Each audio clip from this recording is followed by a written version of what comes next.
قرار امروز یه چیزکیک شکلاتی فوق‌العاده خوشمزه درست کنیم، اونم با یه پایه کیک عالی و لطیف. لایک و سیوش رو بزن بریم با هم درستش کنیم. برای درست کردن کیک پایه شکلاتی اول زرده و سفیده های تخم مرغ رو جدا کنید. سفیده های تخم مرغ رو کمی بزنید با همزن برقی تا حجم بگیره و نصفی از شکر دستو رو بهش اضافه کنید و مجدد هم بزنید تا کاملا فرم بگیره. به زرده های تخم مرغ شکر و وانیل رو اضافه کنید و هم بزنید تا به این صورت رنگش روشن و هجین بشه. حالا شیر و روغن مایه رو هم اضافه و در حد مخلوط شدن هم بزنید. همه مواد خشک رو با هم دیگه ترکیب کنید که شامل آرد، پودر کاکائو و بیکینگ پودر میشه و روی مواد علک کنید.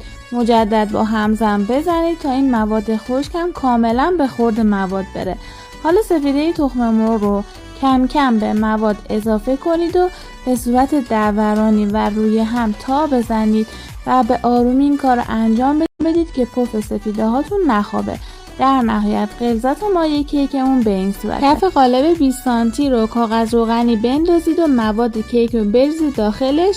میره توی فریزر 180 درجه حدود نیم ساعت طول میکشه تا کاملا پخته بشه. بعد از پخت و خنک شدن کیک رو از قالب جدا کنید و برای اینکه مطمئن بشید مواد پنیری به سطح کیک میچسبه ترجیحاً سطح روی کیک رو برش بزنید. دور کیکتون رو تلخ بپیچید و حسابی فیکسش کنید و با یه نوارچسب محکمش کنید. این تلخ‌ها رو میتونید در لوازم قنادی تهیه کنید. برای تهیه مواد پنیری ژلاتین و آب رو با هم دیگه ترکیب و بذارید روی بخار کتری تا بمباری بشه.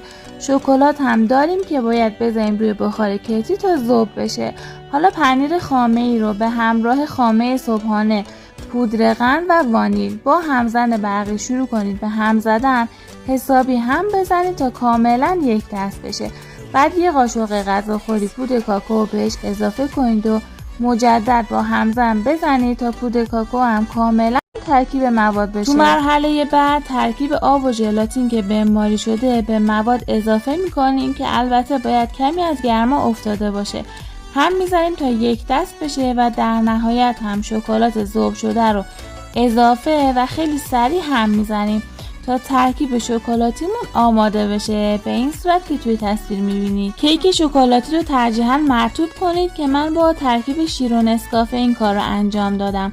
بعد مایه پنیری رو بریزید روی کیک و سطح روش رو صاف کنید. میره توی یخچال 4-5 ساعتی استراحت کنه تا کاملا خودش رو بگیره. بعد از اینکه خودش رو گرفت میتونید با یه چاقو دیوارهاش رو آزاد کنید و تق را به آرومی از دور چیزکیکتون باز کنید. این سس جذابی هم که برای تزیین استفاده میکنم گاناش شکلاتی است که هم کیکتون رو خوشگل هم خوشمزه تر میکنه. ترکیباتش رو داخل کپشن براتون مینویسم، حتما با همه نکات کپشن رو بخونید. حالا که تا اینجای ویدیو اومدی این پست رو لایک کن و سیو کن و بفرست برای دوستات که عاشق شکلاتن. نوش جونت.